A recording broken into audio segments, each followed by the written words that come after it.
Question 5 of the 2016 C1 Edexcel paper is looking at solving simultaneous equations. Now, the best way of doing this is to do substitution. Now, if you take a look at our second equation here, we have 1y squared and we have two values of x. So it's probably easier to substitute in y equals into this, so changing the y as opposed to changing two of the x's. So what I'm going to do to begin with, I'll just write out this formula or the first equation here. So we have y equals 4x plus 1 equals 0.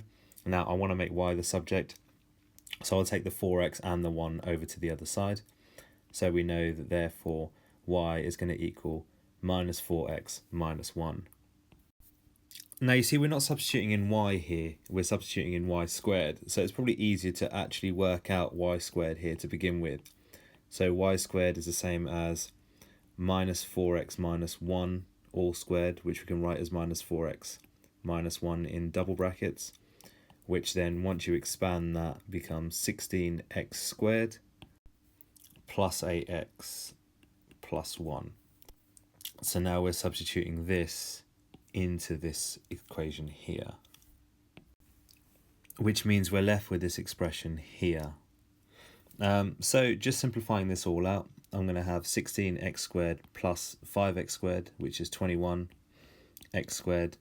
Going to have 8x plus 2x, which is 10x, and then we've got the plus 1 on its own here.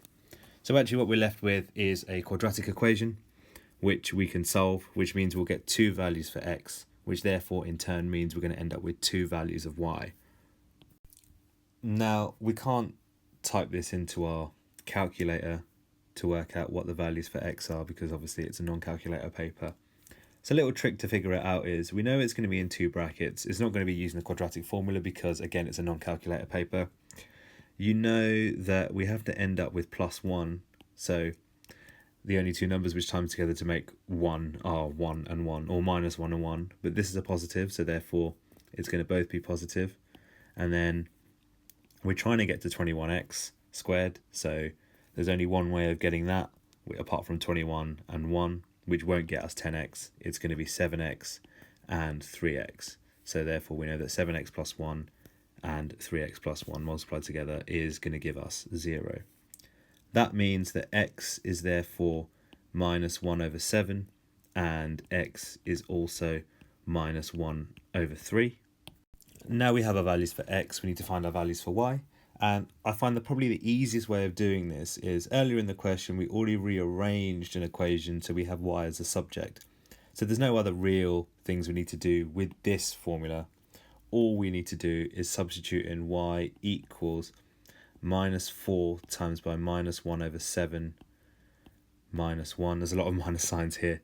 And the other one is going to be y equals minus 4 times by minus 1/3, take away 1.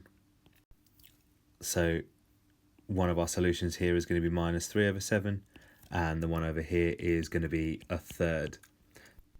So there you have it. There's our final solutions.